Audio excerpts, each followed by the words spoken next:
میں عاجزانہ ہدیۃً تحفۃً عقیدۃً گلدستہ درود و سلام پیش کرنے کے بعد نہایت واجب الاحترام برادران اسلام، اللہ بزرگ و برتر تعالیٰ جل شانہ کا فضل کرم احسان کے مالک مولا نے ہمیں زندگی کے قیمتی لمحات کے اندر ایک مرتبہ پھر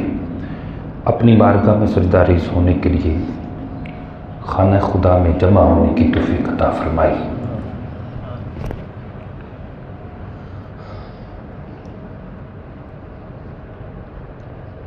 قرآن مجید فرقان حمید کے آیہ کریمہ کا جز ناچیز نے جناب کے سامنے تلاوت کیا ہے۔ وَأَذِّنْ فِي النَّاسِ بِالْحَجِّ، جس کے اندر حج کا جو ہے وہ ذکر ہے، لوگوں کو حج کے لیے بلانے کا ذکر ہے۔ حج قرآن مجید فرقان حمید کے اندر اللہ جل شانہ نے مختلف طریقوں کے ساتھ اس کا ذکر فرمایا ہے، اور پھر ڈائریکٹ اللہ کریم نے حکم بھی ارشاد فرمایا ہے۔ اِنَّ أَوَّلَ بَيْتٍ وُضِعَ لِلنَّاسِ لَلَّذِي بِبَكَّةَ مُبَارَكًا وَهُدًى لِلْعَالَمِينَ فِيهِ آيَاتٌ بَيِّنَاتٌ مَقَامُ إِبْرَاهِيمَ وَمَنْ دَخَلَهُ كَانَ آمِنًا وَلِلَّهِ عَلَى النَّاسِ حِجُّ الْبَيْتِ مَنِ اسْتَطَاعَ إِلَيْهِ سَبِيلًا۔ وَلِلَّهِ عَلَى النَّاسِ حِجُّ الْبَيْتِ، لوگوں کے لیے اللہ کے گھر کا حج جو ہے وہ فرض ہے، جو استطاعت رکھتا ہے۔ من استطاع الیہ سبیلا، اس کے رستے کی طرف جانے کی جو استطاعت رکھتا ہے اس کے اوپر اللہ کے گھر کا حج جو ہے وہ فرض ہے۔ جو استطاعت ہونے کے باوجود بھی حج نہیں کرتا، استطاعت ہے، استطاعت یعنی اتنا مال ہو کہ آسانی کے ساتھ وہاں جو ہے وہ جا سکے۔ حج ہر عاقل و بالغ سمجھدار مسلمان مومن اور صاحب استطاعت بندے کے اوپر زندگی میں ایک مرتبہ فرض ہے۔ حج جو ہے عاقل و بالغ ہو اور مسلمان ہو، صاحب استطاعت ہو، تو اس کے اوپر زندگی میں کم از کم ایک مرتبہ حج فرض ہے۔ تو اللہ کریم نے اس کو فرض قرار دیا ہے، اور حج یہ اسلام کا رکن ہے، آخری رکن تکمیلی بھی بولتے ہیں، اور وہ رکن جس پر اختتام ہو رہا ہے، یعنی اسلام کے 5 رکن ہیں جن پر اسلام کی عمارت جو ہے وہ کھڑی ہے۔ اگر ہم ان پلروں میں سے کسی ایک پلر کو بھی چھوڑ دیتے ہیں، کسی ایک رکن کو بھی چھوڑ دیتے ہیں، تو ظاہر ہے پھر وہ عمارت نیچے آ جائے گی۔ تو 5 پلروں کے اوپر، 5 رکنوں کے اوپر یہ عمارت یعنی اسلام کی عمارت جو ہے وہ کھڑی ہے۔ تو 5 رکن جو ہیں ان پر عمل کرنا، ان کو ماننا یہ مسلمان کے اوپر فرض ہے۔ 5 یعنی پہلا توحید ہے، اللہ جل شانہ کو وحدہ لا شریک ماننا، توحید و رسالت کا اقرار کرنا۔ اس کے بعد عملی طور پر جو ہے دوسرا رکن وہ نماز ہے، دوسرا رکن، اور پھر اس کے بعد جو ہے وہ روزے ہیں، روزے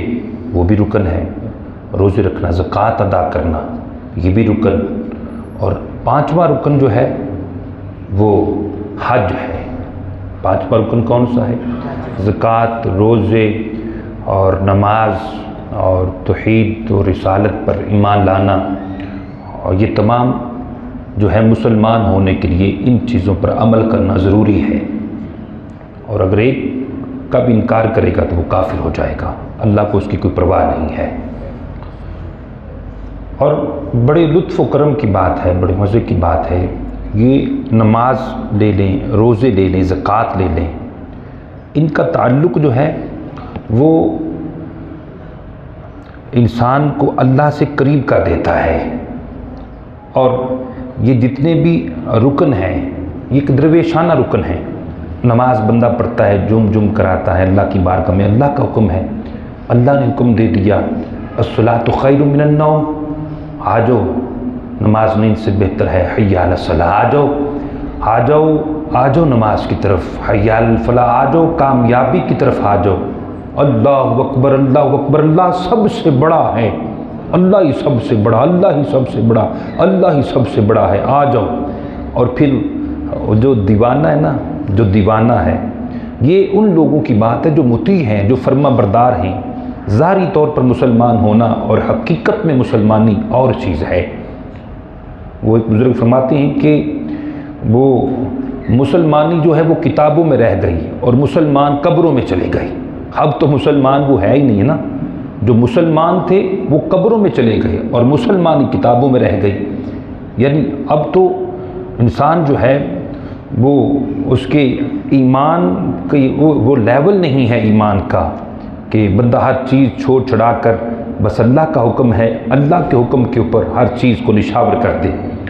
میٹھی نیند کو، سردی ہے، ٹھنڈے پانی سے وضو کرنا ہے۔ بات میری یاد رکھیے گا، نقطے کی بات،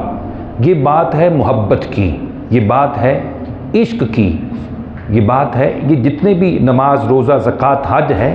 یہ محبت اور پیار اور عشق کا مرکز ہے۔ یہ محبت اور پیار اور عشق جو ہے وہ یہ اس کا مجموعہ ہے۔ جو عاشق ہیں ان کو تو رات کو نیند آتی نہیں ہے، وہ تو ساری ساری رات اللہ کی بارگاہ میں کھڑے رہتے ہیں۔ عشق والے نیند آتی بھی ہے تو پھر اٹھ جاتے ہیں اور اپنے بستر کو، ٹھنڈی نیند کو، میٹھی نیند کو وہ ادھر ٹھوکر مار کے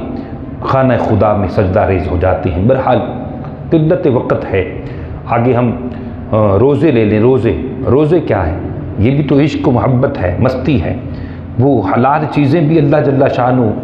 کہ وہ حلال چیزیں کردہ وہ بندہ چھوڑ دیتا ہے۔ کیوں چھوڑتا ہے؟ یار میرے رب کا حکم ہے، میرے رب نے فرما دیا، میرے مولا نے فرما دیا، میرے خالق نے کہہ دیا چھوڑ دے تو چھوڑ دیا۔ وہ حلال چیزیں سامنے، بھوک کی شدت ہے، پیاس کی شدت ہے، پھر بھی جو ہے ان کی طرف دیکھتا نہیں ہے۔ کیوں؟ میرے رب کا حکم ہے، حکم الہی ہے۔ وہ سارا دن گرمی کے اندر وہ پسینوں پسینے ہو جاتا ہے، شدت پیاس کو برداشت کرتا ہے، حلق سوکھ جاتا ہے اور وہ اس کا دل چاہتا ہے پانی پینے کے لیے، لیکن پھر اس کا خدا اس کو یاد آ جاتا ہے۔ عشق، محبت جو ہے وہ ایمان جو ہے وہ یہ تقاضا کر رہا ہے اور کہیں پانی کی طرف نہ لپک جانا، تیرے رب کا حکم ہے۔ بہرحال جو ہے زکوٰۃ، مال کے ڈھیر لگے ہوئے ہیں اور مال کو اکٹھا کیا محنت سے اور خون پسینے کی کمائی کر کے مال کو اکٹھا کیا، خزانے سونے اور چاندی کو اکٹھا کیا۔ وہ ایک بزرگ فرماتے ہیں، بندہ کہتا ہے چمڑی جائے دمڑی نہ جائے۔ یہ فطری طور پر ہے، مال سے محبت جو ہے نا، یہ فطرت کے اندر، اولاد سے محبت، مال سے، مکان سے، گھر سے، یہ انسان کی فطرت کے اندر رکھ دیا گیا ہے۔ تو بندہ کہتا ہے چمڑی چلی جائے میری دمڑی نہ جائے، یعنی کسی کو دینا جو ہے، کسی کو دینا یہ بہت بڑے جگرے کی بات ہے۔ کوئی نہیں کسی کو دیتا، بہنوں کو کوئی نہیں دیتا، بھائی بلک رہے ہوتے ہیں کوئی نہیں دیتا، دوست کو جب دیکھتا یہ غریب ہے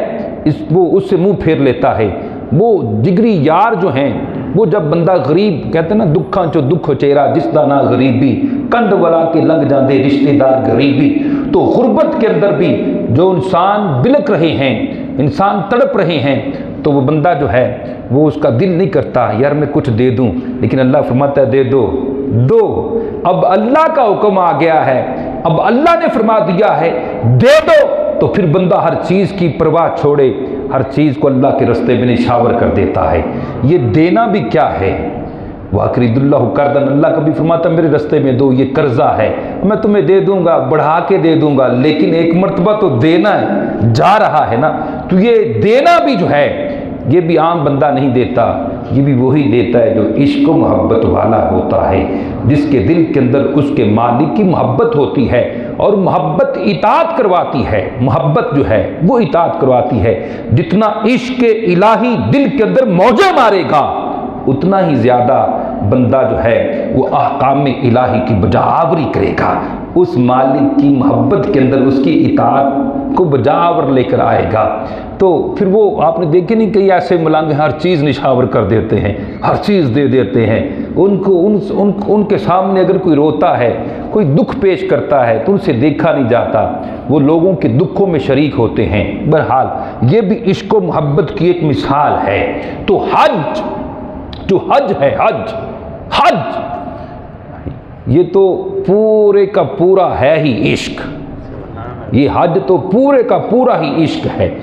عشق الہی۔ اللہ اکبر حج، اللہ نے فرمایا حج کرو، حج کرو، حج کرو۔ اور پھر حج کرنے والوں کے اوپر اللہ کی رحمتیں، عرفات کے دن جب حاجی عرفات میدان عرفات میں جمع ہوتے ہیں نا، عرفات کے دن، تو اس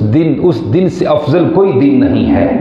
کہ اللہ کی رحمت پہلے آسمان پر جلوہ فرما ہوتی ہے، اور اللہ اپنے بندوں کو جب دیکھتا ہے بلبلاتے، تڑپتے، روتے، چلاتے، جب اللہ کو پکارتے ہیں لبیک اللہم لبیک لبیک لک لا شریک لک لبیک ان الحمد والنعمت لک والملک لا شریک لک اللہم لبیک اللہم لبیک، اللہ کی بارگاہ میں مولا تو ہی ہے، تو ہی ہے مولا، تیرے بندے تیری بارگاہ میں حاضر ہیں، ہم حاضر ہیں الہی، ہم حاضر ہو گئے، سب تعریفیں تیری ہیں، تمام حمدیں تیری ہیں، تو تمام تعریفوں کے لائق ہے، تمام نعمتیں تیری ہیں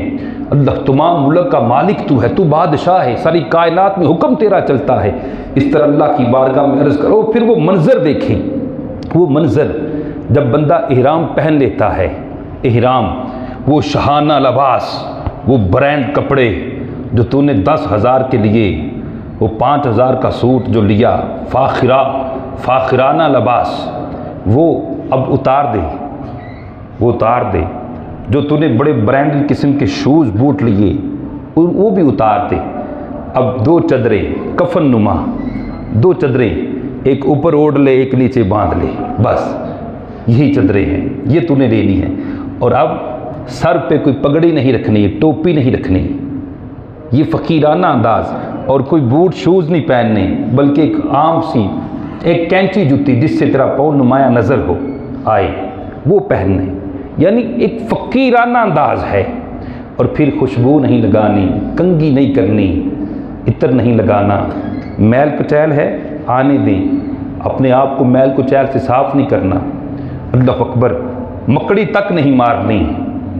وہ ناخن نہیں تراشنے، بال نہیں کٹوانے، بس کنگھی بھی نہیں کرنی، تیل نہیں لگانا، ایسی حالت جہاں بال ہے چلے جائیں، تو ایسا ہے، بار بار کنگھی کرتا ہے، بودے اپنے بناتا ہے، اور پھر پیسے دیتا ہے، بالوں کو سنوارتا ہے، اور یہاں اللہ کا حکم آ گیا۔ اب وہ جو اپنے کپڑوں پر مکھی نہیں بیٹھنے دیتے، آج کپڑوں پہ گرد بھی ہے، غبار بھی ہے، چہرے پہ گرد و غبار ہے، اللہ اکبر، اور احرام کی حالت ہے، احرام کی حالت کے اندر اب ایسی اور اگر کوئی بندہ اس کے برعکس کرتا ہے، یعنی ناخن تراش لیتا ہے، 3 ناخنوں سے زیادہ ناخن تراش لیتا ہے، بال کر لیتا ہے، پھر فرمایا کہ وہ دم دے، یعنی بکری دے اللہ کے راستے میں، وہ دم پڑ جاتا ہے، یعنی محتاط رہنا ہے، حالت ایسی رکھنی ہے کہ بس ایک درویشانہ حالت ہو، درویشانہ حالت۔ ہاں، یہ پھر سفر کی جو تکلیفیں ہیں، نبی پاک صلی اللہ علیہ وسلم نے تو ارشاد فرمایا کہ سفر عذاب کا ٹکڑا ہے، سفر عذاب کا ٹکڑا ہے، لیکن اب یہ سفر بھی کرنا ہے، اور اس سفر کو برا بھی نہیں کہنا، آنے والی تکلیفوں کو خوش آمدید بھی کہنا ہے، اپنے سینے کے ساتھ خوشی کے ساتھ لگانا ہے، اپنی زبان پر جو ہے کسی قسم کا شکوہ شکایت نہیں کرنا۔ وہ بھوک کی شدت ہے، پیاس کی شدت ہے، وہ بندہ جو اے سی سے باہر نہیں نکلتا، وہ بندہ جو سوتا ہی جو ہے وہ نرم و نازک گدے پہ ہے، وہ بندہ جو رش کو دیکھ کر اس کو جو ہے وہ چکر آنا شروع ہو جاتے ہیں، لیکن یہاں رش بھی ہے، یہاں جو ہے وہ رش بھی ہے، یہاں دھکے بھی پڑ رہے ہیں، اور پھر کھانے کی شدت ہے، کھانے کو کچھ مل نہیں رہا، اللہ اکبر، لیکن پھر زبان پہ شکوہ بھی نہیں ہے، اور سفر بھی ہے، سفر ایسا سفر کر رہے ہیں۔ اور آج تو یہ سفر آسان ہو گیا نا، پہلے لوگ گھوڑوں پہ جاتے تھے، اونٹوں پہ جاتے تھے، پیدل جاتے تھے، کئی دن لگ جاتے تھے ان کو سفر کے اندر ہی، لیکن پھر بھی سفر تو سفر ہے، تو سفر کی یہ صحبتوں کو بھی برداشت کرنا۔ لیکن یہاں بات ہے ملنگوں کی، بات ہے درویشوں کی، اگر زبان پہ ذرا سا بھی حرف شکایت آ گیا تو حج باطل ہو گیا، ذرا سے بھی، دے میرا سونا میرے دکھ وچ راضی تے سکھنوں میں چلے پاؤں، وہ حج کرنا ہے، حج۔ اللہ فرماتا ہے جو حج نہیں کرتے فَإِنَّ اللَّهَ غَنِيٌّ عَنِ الْعَالَمِينَ، اللہ کو ان کی کوئی پرواہ نہیں، جو حج نہیں کرتے اللہ کو ان کی کوئی پرواہ نہیں۔ رسول محتشم نور مجسم صلی اللہ علیہ وسلم نے فرمایا کہ جو استطاعت ہونے کے باوجود بھی حج نہیں کرتا وہ عیسائی ہو کر مرے، یہودی ہو کر مرے، وہ یہودی ہو کے مرے یا عیسائی ہو کر مرے، اللہ کو اس کی کوئی پرواہ نہیں، اللہ کو اس کی کوئی پرواہ نہیں۔ یہ انسان جب حج کرتا ہے یہ تو اس کے اپنے جو ہے اللہ جل شانہ کے دربار میں وہ اس کے مغفرت کے اس کو پروانے ملتے ہیں۔ جب بندہ اتنی زیادہ مصیبتوں کو صحبتوں کو برداشت کرتا ہے اور زبان پہ حرف شکایت بھی نہیں لے کر آتا، پھر یہی وہ حج ہے۔ ایک مثال مجھے یاد آئی نا، وہ ایک کشتی ہے، اس پر لوگ جا رہے ہیں بیٹھ کر، اور وہ کشتی خود بھی جا رہی ہے اور لوگوں کو بھی اپنے اوپر بٹھا کر سوار کر کے سفر کر رہی ہے سلامتی کے ساتھ۔ ایک چھوٹا لکڑی کا ٹکڑا ویسے ہی دریا کے اندر ہے، وہ ویسے کبھی لہر آتی ادھر چلا جاتا ہے، کبھی لہر آتی ادھر، اس کی کوئی ویلیو نہیں ہے، لیکن اس کشتی سے سب لوگ محبت کرتے ہیں۔ وہ چھوٹا پوچھتا ہے بھی تیرا یہ مقام، تجھے یہ عظمت کیسے مل گئی؟ وہ لکڑی کا ٹکڑا جو ویسے ہی دریا کے اندر اپنی مرضی سے موج مستی سے چل پھر رہا ہے، کہ تجھے اتنی کہ لوگ تیری اتنی عزت کر رہے ہیں اور تو اتنی خوبصورت ہے اور لوگوں کو اپنے اوپر سوار کر کے لے کے جا رہی ہے۔ اللہ اکبر۔ وہ کشتی زبان حال سے کہتی ہے، او چھوڑے لکڑی کے ٹکڑے، سن تو بھی لکڑی ہے میں بھی لکڑی ہوں، لیکن سن میں نے بڑی مصیبتیں برداشت کی ہیں، میں نے بڑی تکلیفیں برداشت کی ہیں، میرے گلے کے اوپر گردن پر آرا چلایا گیا، جڑ سے اکھاڑا گیا مجھے، اور پھر میرے سینے میں کیل ٹھونکے گئے، میرے تختے بنائے گئے، پھر میدان میں مجھے رکھ دیا گیا خشک ہونے کے لیے، سوکھنے کے لیے، پھر گرمی اور سردی کی صحبتوں کو برداشت کیا، میں نے کیلوں کو برداشت کیا، میں نے آرے کے چلنے کو برداشت کیا۔ مختصر یہ ہے میں بہت ساری مصیبتوں کے بعد کشتی بنی ہوں، جب میں نے اتنی مصیبتیں اٹھائی ہیں تو آج مجھے یہ عظمت مل رہی ہے، آج لوگ میری عزت کرتے ہیں اور میں لوگوں کے لیے فوائد اور ثمرات کا سبب بن گئی ہوں، لوگ مجھ سے مستفید ہوتے ہیں، یعنی لوگ مجھ سے فائدہ اٹھاتے ہیں، لیکن اس کے پس منظر دیکھ، تو نے کوئی صحبت ایسی مصیبت نہیں اٹھائی، میری مصیبتوں کو بھی دیکھ۔ تو یہ حاجی جو ہے، حاجی یہ اتنی مصیبتیں اور اتنی تکلیفیں جب برداشت کرتا ہے، اللہ اکبر، پھر اللہ جل شانہ جب ان حجاج کو دیکھتا ہے میدان عرفات میں، جب یہ لبیک لبیک لبیک اللہم لبیک کی صدائیں لگا رہے ہوتے ہیں، جب یہ چیخ چیخ کر تڑپ رہے ہوتے ہیں، جب یہ بڑک رہے ہوتے ہیں، تو پھر اللہ جل شانہ کی رحمت جو ہے وہ پہلے آسمان پہ جلوہ گر ہوتی ہے اور اللہ ملائکہ کے سامنے جو ہے وہ فخر کرتا ہے، فرماتا ہے بندو، اے ملائکہ فرشتوں دیکھو میرے بندوں کو، یہ ان کو پتہ ہے میں ہی ان کا رب ہوں اور میں ہی ان کی دعا کو قبول کرنے والا ہوں۔ اللہ اکبر۔ اور پھر اللہ جل شانہ کے محبوب صلی اللہ علیہ وسلم نے ارشاد فرمایا کہ میدان عرفات کے اندر، حج کے دن کے اندر، حاجی جب کوئی اللہ سے دعا کرتا ہے اللہ اس کی دعا کو اسی وقت پورا کر دیتا ہے، اللہ اس کی دعا کو قبول کرتا ہے۔ اللہ کی رحمت، وہ ظاہری طور پر اس کے ظاہر کو نہ دیکھو کہ وہ دو کپڑوں کے اندر وہ ملبوس ہے، اس نے برانڈ قسم کے کپڑے جوڑے اس نے اتار دیے ہیں، برانڈ قسم کے شوز جوتا اس نے اتار دیا ہے، اس کے ظاہر کو نہ دیکھو کہ خط بڑا ہوا ہے، بال بڑے ہوئے ہیں، یہ ناخن نہیں کاٹ رہا، اس کو نہ دیکھو کہ اس پر گرد و غبار پڑا ہوا ہے، اس پر مکے کی سرزمین کی مٹی جو ہے اس کے چہرے پہ نمایاں ہے، اس چیز کو نہ دیکھو، بلکہ یہ دیکھو کہ وہ بندہ جو ہے دریائے رحمت میں گوتا کھا رہا ہے۔ وہ اللہ فرمایا اللہ کی رحمت کا جو دریا ہے،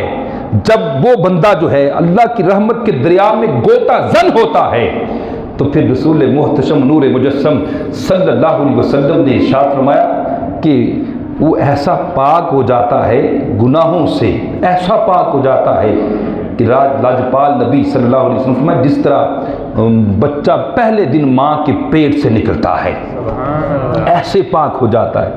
جیسے پہلے دن ماں کے پیٹ سے، بلکہ حضرت عبداللہ ابن مسعود رضی اللہ تعالی عنہ رسول محتشم نور مجسم صلی اللہ علیہ وسلم کے بڑے پیارے صحابی، فقیہ صحابی ہیں،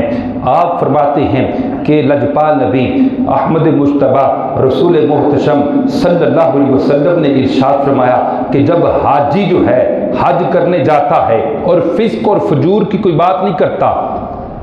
فسق اور فجور کی کوئی بات نہیں کرتا، اللہ اکبر، نبی پاک صلی اللہ علیہ وسلم نے ارشاد فرمایا کہ وہ ایسے گناہوں سے پاک ہوتا ہے کہ جیسے لوہار بٹھی کے اندر لوہے کو ڈالتا ہے تو لوہا جس طرح زنگ سے پاک ہو جاتا ہے، اسی طرح وہ حاجی جو ہے وہ گناہوں سے پاک ہو جاتا ہے۔ نبی پاک علیہ السلام نے فرمایا سنارا جس طرح چاندی اور سونے کو کھوٹ کو وہ دور کر دیتا ہے بٹھی کے اندر ڈال کر، نبی پاک صلی اللہ علیہ وسلم نے ارشاد فرمایا اسی طرح وہ حاجی جو ہے وہ گناہوں سے بالکل مبرہ اور منزہ ہو جاتا ہے، پاک اور صاف ہو جاتا ہے، اور قیامت کے دن جب وہ حاجی اپنا مرتبہ اور مقام دیکھے گا، جس مرتبے اور مقام پر اللہ اس کو فائز کرے گا، وہ حاجی 400 لوگوں کی شفاعت کرنے والا ہوگا۔ جس طرح کشتی جو تھی اس نے مصیبتوں کو برداشت کیا، اب لوگوں کو اپنے اوپر سوار کر کے سلامتی کے ساتھ ان کی منزل کی طرف لے کر جا رہی ہے۔ اسی طریقے سے یہ حاجی جو فسق نہیں کرے گا، فجور نہیں کرے گا، گناہوں سے بچ کر، بے حیائی اور شہوانی باتوں سے بچ کر، برے کاموں سے بچ کر جب حج مبرہ کرے گا، جب یہ اس طرح کا پکیزہ حج کرے گا تو یہ حاجی میدان محشر میں جب نفس و نفسی کا عالم ہوگا 400 لوگوں کی شفاعت کرے گا۔ اللہ اس کو حق دے گا، یہ خود بھی جنت میں جائے گا، گناہ گاروں کو بھی جنت میں لے کر جائے گا۔ یہ حاجی کی عظمت ہے، اور یہی وجہ ہے جناب ابو ہریرہ رضی اللہ تعالیٰ نے فرماتے ہیں کہ رسول محتشم نور مجسم صلی اللہ علیہ وسلم نے ارشاد فرمایا کہ جب کوئی حاجی حج کر کے آئے نا تو اس کے گھر میں جانے سے پہلے اس کو ملو اور اس سے دعا لو۔ حضور علیہ السلام نے اس سے مصافحہ کرو، اس سے معانقہ کرو، اس سے ملو اور اس سے کہو میرے لیے دعا کرو، مغفرت کی دعا کرو، کہ اس وقت وہ حاجی گناہوں سے بالکل پاک ہوتا ہے، پاک، اور اللہ کی رحمت اور بخشش کا اس وقت وہ جو مرکز ہوتا ہے، اس کو اللہ کی بخشش اور مغفرت ملی ہوتی ہے، اس وقت وہ اللہ کے قرب میں ہوتا ہے، اس وقت وہ حاجی جو بھی دعا کر دے گا اللہ اس دعا کو قبول فرما لے گا، اللہ اس دعا کو قبول کرے گا۔ اس لیے حاجی جو ہے، لیکن شرط یہ ہے کہ حج جو ہو اس کے اندر فسق نہ ہو، اس کے اندر فجور نہ ہو۔ کئی لوگ جاتے ہیں سیٹ سپٹا کرنے، لو جی نبی پاک علیہ الصلوۃ والسلام نے فرمایا کہ حج کرو اور تواتر کے ساتھ حج کرو، تواتر یعنی پے در پے حج کرو۔ رسول محتشم صلی اللہ علیہ وسلم نے ارشاد فرمایا جو عمرہ کرنے کے بعد عمرہ کرتا ہے، حج کرنے کے بعد حج کرتا ہے، رسول محتشم نور مجسم صلی اللہ علیہ وسلم نے فرمایا اللہ اس سے تنگ دستی کو دور کر دیتا ہے۔ فاقہ، تنگ دستی، غربت ختم ہو جاتی، مفلسی ختم ہو جاتی ہے، اور اللہ اس کو خوشحالی عطا فرماتا ہے، پریشانی ختم ہو جاتی ہے۔ جو پے در پہ عمرہ کرتے ہیں، حج کرتے ہیں، اور اللہ فرماتا ہے وَأَتِمُّ الْحَجَّ وَالْعُمْرَةَ، حج اور عمرے کو پورا کرو، اللہ کے لیے پورا کرو حج اور عمرے کو۔ اب مسئلہ یہ ہے، بہت بڑی جو بات ہے وہ یہ ہے، اکثر لوگ جو ہیں وہ تو حج کرتے ہی نہیں ہیں، اور اس پر فخر بھی کرتے ہیں، ہم نے دیکھا ہے، اور یار اسی نہیں حج کرنا، نعوذ باللہ من ذالک، بدبخت قسم کے لوگ جو یعنی، اور پھر اگر ان کو کوئی فورس کرے یار حج کرو، دیکھو استطاعت ہے تمہارے پاس، اتنا مال ہے، تم حج نہیں کر رہے، اتنا مال ہونے کے باوجود، اور پھر اگر وہ سفر کرتے بھی ہیں تو پھر اعتراضات کرتے ہیں، اپنی زبان سے اول فول بکتے ہیں، اور نعوذ باللہ من ذالک وہ سفر کی برکتیں بیان کرنے کی بجائے وہ نعوذ باللہ من ذالک سفر کی مصیبتیں بیان کرتے ہیں۔ تو حج جو ہے وہ خوش دلی کا نام ہے، عشق اور محبت کا نام ہے، اور وہی لوگ حج کرتے ہیں۔ وَأَذِّن فِي النَّاسِ بِالْحَجِّ، جب حضرت ابراہیم علیہ نبینا علیہ الصلوۃ والسلام نے وہ مکہ معظمہ بنا لیے نا، تو پھر اللہ کریم نے فرمایا کہ ابراہیم اب لوگوں کو میرے گھر کا حج کرنے کے لیے، حج کہتے ہیں زیارت کرنے کے لیے، میرے گھر کا طواف کرنے کے لیے، زیارت کرنے کے لیے لوگوں کو بلاؤ۔ حضرت ابراہیم علیہ نبینا علیہ الصلوۃ والسلام عرض کرتے ہیں باری تعالیٰ میری آواز پوری روئے زمین پر تیری مخلوق ہے، میری آواز کیسے پہنچے گی؟ اللہ نے فرمایا پیارے آواز دینا تیرا کام ہے، اعلان کرنا تیرا نام ہے، پہنچانا میرا کام ہے۔ تو آواز دے، آواز دینا تیرا کام ہے۔ پھر ابو قیس کی پہاڑی کے اوپر حضرت ابراہیم علیہ نبینا علیہ الصلوۃ والسلام چڑھتے، پھر آپ آواز دیتے ہیں لوگوں اللہ کے گھر کا حج کرو، اللہ کے گھر کا حج کرو۔ اور اس وقت علماء نے لکھا ہے کہ جس نے لبیک کہا، جتنی مرتبہ لبیک کہا، جو پشتوں کے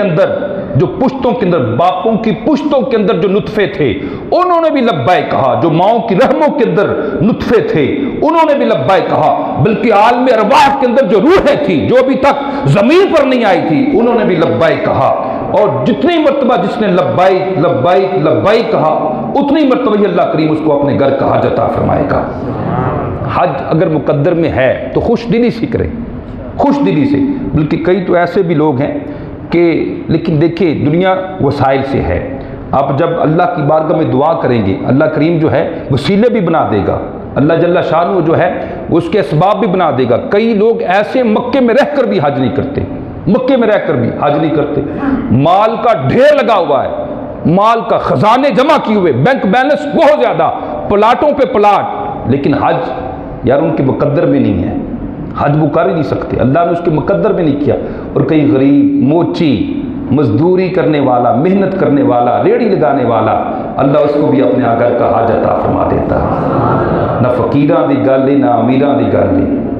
مدینے جانا تے نصیبہ دی گل ہے، جسے چاہا در پہ بلا لیا، جسے چاہا اپنا بنا لیا۔ یہ بڑے کرم کے ہیں فیصلے، یہ بڑے نصیب کی ہے بات۔ تو اللہ سے نصیب مانگے، الہی تو مسبب الاسباب ہے،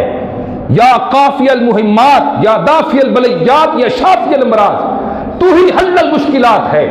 تو ہی تمام مشکلات کا حل کرنے والا ہے، تو مالک ہے، مولا ہے، تو ہی اسباب مسبب الاسباب ہے۔ تو ایسا سبب بنا دے کہ یا الہ العالمین ہم بھی تیرے گھر کا حج کریں۔ واللہ جس نے اللہ کا گھر نہیں دیکھا اس کا دنیا میں آنے کا کیا فائدہ؟ ان آنکھوں سے بندہ ہر چیز دیکھ لیتا ہے، لیکن خدا کی قسم اگر اللہ کا گھر نہیں دیکھا تو اس نے کچھ نہیں دیکھا۔ سب کچھ ہی اللہ کے گھر کو دیکھنے میں ہے۔ اللہ جل شانہ ہمیں اپنے گھر کا حج عطا فرمائے۔ اور میسیج جو وہ یہ ہے آج کا ہمارا میسیج کہ حج، اکثر لوگ حج کر لیتے ہیں، لوگ اندر آئے یہ حاجی صاحب نے 10 حج کتنے، لیکن چینجنگ نہیں آتی۔ حاجی صاحب جب حج کر کے آتے ہیں وہ پہلے چھرا سیدھا چلاتے ہیں، اب الٹا چھرا پکڑ لیتے ہیں، لوگوں کی کھال تارنا شروع کر دیتے ہیں، پہلے تھوڑا ظلم کرتے ہیں اب اس سے بھی زیادہ ظلم، لو بھی اس سے بھی زیادہ غریبوں کا چون کہتے ہیں بھی حاجی صاحب اللہ بچائے حاجی صاحب سے۔ دیکھیں وہ حاجی ہوتے ہیں جن کا حج قبول ہی نہیں ہوتا، وہ حاجی بلکہ وہ 100 حج بھی کر لے، اگر اس کے حج نے اس کے اندر عجز کو، انکساری کو، تقوی کو، پرہیزگاری کو پیدا نہیں کیا تو اس کا سمجھ لے کہ اس کا حج اس کے منہ پر مار دیا گیا، وہ جتنے بھی حج کر لے۔ تو حج کو فسق اور فجور سے، لغویات سے، فضولیات سے بچا کر جو پیسہ لگایا ہے اس کو جو ہے ہر طریقے کے لغویات سے، شہویات سے بچا کر اللہ جل شانہ سے ڈر کے یہ حج کے تمام مناسک ادا کریں کہ اللہ کریم اس حج کو قبول کرے، اور جب حج کر کے آ جائیں تو پھر اور بھی اللہ کے قریب ہو جائیں، اور بھی یہ نہیں آ رہا بتا میں پاک ہو کے آ گیا ہوں، اب بھائی بخشا گیا ہوں، اب دوبارہ گناہ اکٹھے کرنے ہیں، چلو پھر دوبارہ حج کرائیں گے سال تو بعد۔ وہ لوگوں نے ایک رسم بنا لی ہے، جب آتے ہیں ٹھیک ہے جی دوبارہ پھر اسی حج سال بعد حج کراؤں گے، ٹھیک ہے سارے گناہ، یعنی شیطان ان کو ایسا ذہن دے دیتا ہے حج کراؤ گے سارا سال پھر گناہ کرو، لوگوں کا خون چوسو، حج بھی کیتی جانا ہے تے خون بھی چوسی جانا ہے، پھٹ دلا دے سیندہ نہیں تے ٹوپیاں سیتی جانا ہے۔ یہ حج جو ہے اگر تیری زندگی میں تبدیلی پیدا نہیں کرتا تو یہ حج نہیں دکے ہیں، یہ سیر سپٹا ہے۔ تو حاجیوں جو حج کرنے جا رہے ہو خدا را سب سے پہلے اپنے دل کو حاجی بناؤ، اپنے دل کو موم بناؤ، سوچو، تفکر کرو، غور کرو، کہیں یہ حج کا پیسہ میں نے کسی یتیم کا تو نہیں لیا، کہیں یہ حج کا پیسہ کسی غریب کا حق تو اکٹھا نہیں کیا، کہیں یہ حج میں لوگوں کو دکھانے کے لیے تو نہیں کر رہا، یہ میرے حج کرنے کا مقصد کیا ہے؟ لوگوں کے دلوں کے اندر داغ بیٹھ جائے، لوگ مجھے حاجی کہیں، قیامت کا دن ہوگا یہ حاجی جو لوگوں کے لیے حج کرنے والا ہوگا، اللہ فرمائے گا تو نے میرے لیے تو حج کیا ہی نہیں تھا، تو نے تو رشتہ داروں کے لیے حج کیا تھا،